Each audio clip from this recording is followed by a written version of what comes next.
ये तस्वीरें आप देख पा रहे हैं, अशोक तंवर पहुंचे हैं घरोंडा में, जहां पर उनका जोरदार स्वागत किया जा रहा है। ये तस्वीरें आप देख पा रहे हैं घरोंडा में, जहां पर जोरदार स्वागत किया जा रहा है। ये तस्वीरें अशोक तंवर की आप देख पा रहे हैं। अशोक तंवर घरोंडा पहुंचे हैं, जहां पर उनका स्वागत किया गया है। फूल मालाओं के साथ उनका स्वागत किया गया है। हरविंदर कल्याण के समर्थन में रविदास धर्मशाला में यहाँ पर पहुंचे हैं अशोक तंवर। ये तस्वीरें आप देख पा रहे हैं। इंतजार था अशोक तंवर का फूल मालाओं के साथ स्वागत हो रहा है। हरविंदर कल्याण जो घरोंडा से बीजेपी के उम्मीदवार हैं, उनके समर्थन में यहाँ पर चुनाव प्रचार करने के लिए पहुंचे हैं। लोगों को जोड़ने के लिए पहुंचे हैं। लोग यहाँ पर जुड़ते हुए नजर आ रहे हैं। अशोक तंवर के समर्थन में यहाँ पर पहुंचे हैं तमाम लोग।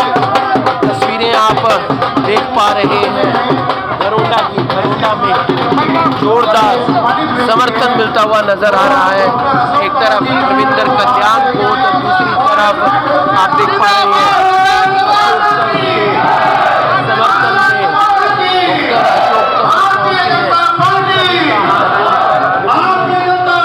करते हुए नजर आ रहे हैं। महिलाओं का भी जो भरपूर सहयोग है वो मिलता हुआ नजर आ रहा है अशोक तंवर को। ये तस्वीरें आप देख पा रहे हैं घरोंडा से, जहां पर अशोक तंवर का इंतजार हो रहा था और अशोक तंवर के साथ यहाँ पर तमाम नेता मुलाकात करते हुए नजर आ रहे हैं। घरोंडा विधानसभा से हरविंदर कल्याण जो बीजेपी के उम्मीदवार हैं, उनके समर्थन में यहाँ पर चुनाव प्रचार करने के लिए पहुंचे हैं अशोक तंवर। ये तस्वीरें आप घरोंडा से देख रहे हैं। तो ये तस्वीरें आप देख पा रहे हैं घरोंडा से, जहां पर हरविंदर कल्याण के समर्थन में प्रचार करने के लिए अशोक तंवर पहुंचे हैं और भारी संख्या में यहाँ पर पब्लिक जुटी हुई है। महिलाएं भी हरविंदर कल्याण के समर्थन में यहाँ पर पहुंची हुई हैं।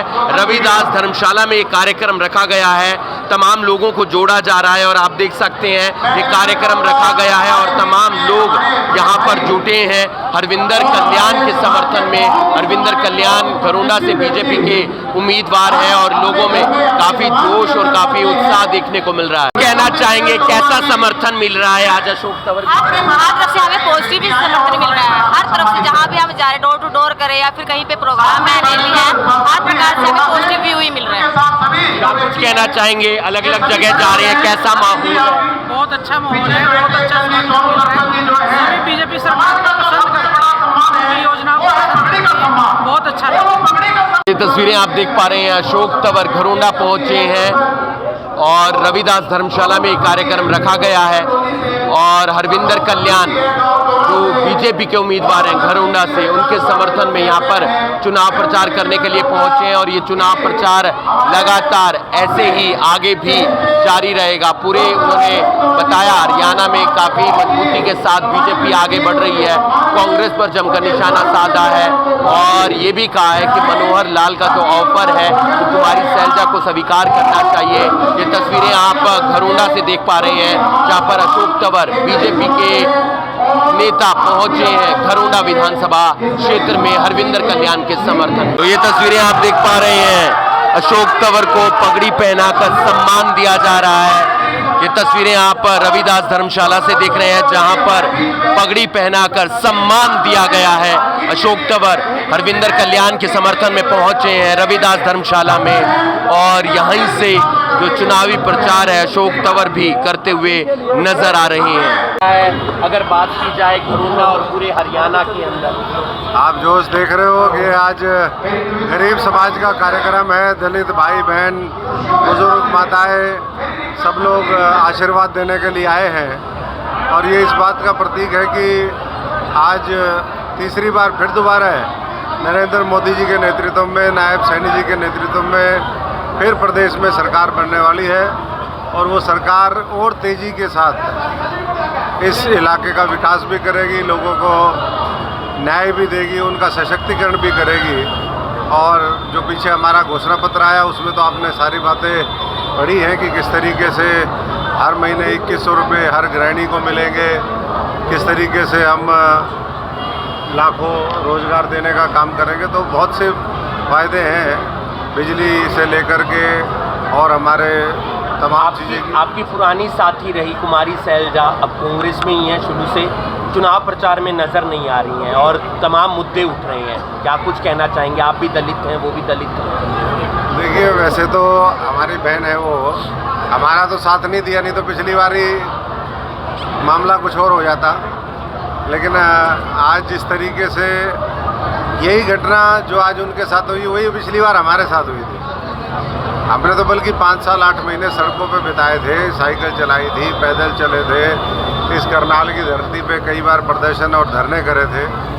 लेकिन उसके बावजूद भी मैं समझता हूँ कि लोगों की अनदेखी हुई और उसलिए हमें ये फैसला लेना पड़ा। बहुत से साथी यहाँ भी बैठे हैं, हमारे मनोज जी स्वागत करेंगे अगर वो बीजेपी में आती हैं। देखिए, ये तो उनका फैसला है, पर मैं समझता हूँ कि मनोहर लाल ने भी ऑफर दिया है उन्हें। बिल्कुल जी, मनोहर लाल जी की जो है ऑफ़र स्वीकार करनी चाहिए। बिल्कुल, वो पार्टी के हमारे वरिष्ठ नेता हैं और मैं तो इतना ही कह सकता हूँ कि जो लोकसभा का चुनाव था वो झूठ, अफवाह, षड्यंत्र, उसकी बुनियाद पर कांग्रेस पार्टी ने लड़ा।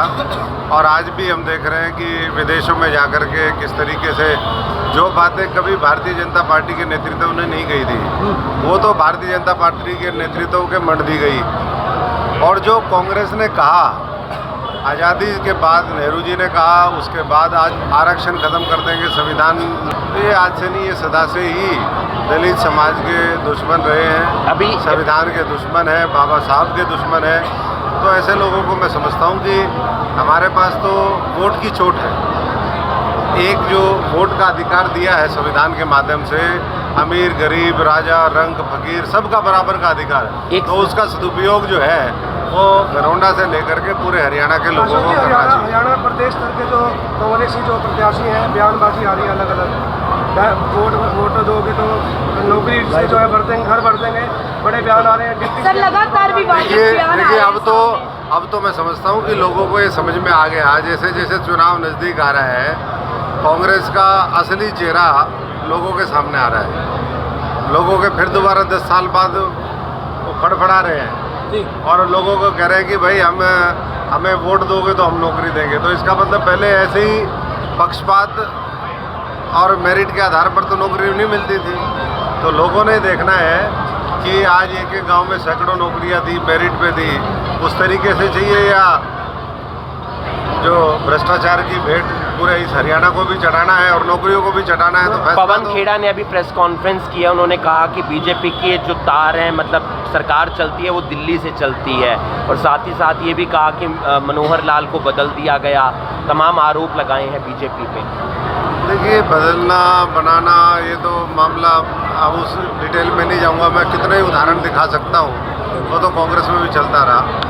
और जहाँ तक सवाल दिल्ली का है, तो दिल्ली तो भाई देश की राजधानी है, वो पार्लियामेंट भी वही है, न्यायपालिका भी वही है, बड़े बड़े अधिकारी भी वहीं बैठते हैं, मीडिया हाउसेस भी वहीं से चलते हैं। तो दिल्ली का तो इंटरफेरेंस हमेशा रहेगा। और मैं समझता हूँ कि 10 वर्षों में भारतीय जनता पार्टी के शीर्ष नेतृत्व ने प्रदेश के नेतृत्व को अपनी मर्जी से काम करने का मौका दिया और इसीलिए बड़े बड़े जो यहाँ पर निर्णय है वो हो सके। आज हरियाणा बहुत तेज़ी के साथ प्रति व्यक्ति आय दुगनी होगी। हर क्षेत्र में मैं समझता हूँ कि हरियाणा आगे बढ़ा है और ऐसा ही बढ़ता रहेगा, नॉन स्टॉप बढ़ता रहेगा। यही जो है लोग जो नॉन स्टॉप हरियाणा को आगे बढ़ता हुआ देखना चाहते हैं, इस देश को विकसित देखना चाहते हैं, वो नरेंद्र मोदी जी, वो नायब सैनी जी का, मनोहर लाल जी का और भाई हरविंदर कल्याण जी का मजबूती से साथ देंगे और बाबा साहब के सपनों का भारत। आज कोरोना पहुंचे आपने देखी खरोना से, जहां पर हरविंदर कल्याण के समर्थन में चुनाव प्रचार करने के लिए पहुंचे हैं डॉक्टर अशोक तंवर, पूर्व सांसद हैं और अब बीजेपी पार्टी में हैं, लगातार चुनाव प्रचार में जुटे हुए हैं। हरविंदर कल्याण के समर्थन में उन्होंने चुनाव प्रचार ये अभियान शुरू कर दिया है। उन्होंने कुमारी सैलजा को भी एक कहा है, संदेश पहुंचाया है कि मनोहर लाल ने जो ऑफर दिया है बीजेपी आने का, बीजेपी के अंदर आने का, उसे स्वीकार करें। क्या कुछ निर्णय रहेगा कुमारी सैलजा का है, लेकिन बयानबाजी लगातार हो रही है और उससे हरियाणा के चुनावों की जो सरगर्मियां हैं, राजनीतिक जो सरगर्मियां हैं, वो लगातार बढ़ती हुई नजर आ रही हैं। आप देख रहे हैं अभी ब्रेकिंग में हूँ आपके साथ हिमांशु नारायण। धन्यवाद।